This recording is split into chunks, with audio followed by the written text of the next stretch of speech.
Greetings fellow Cthulhus and Godzillas. Today we are going through the King of Tokyo organizer. Let's get into it. Big tray for all the monster boards and monster figurines. Card tray for the evolution cards.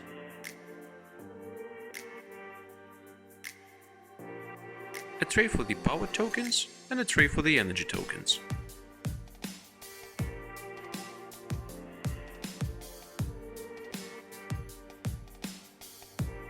Card tray for power cards with compartments for the base game and expansion cards.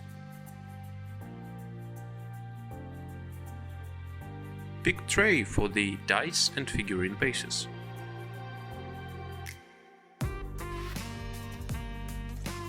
A free dice tower for all the dice to roar with your power.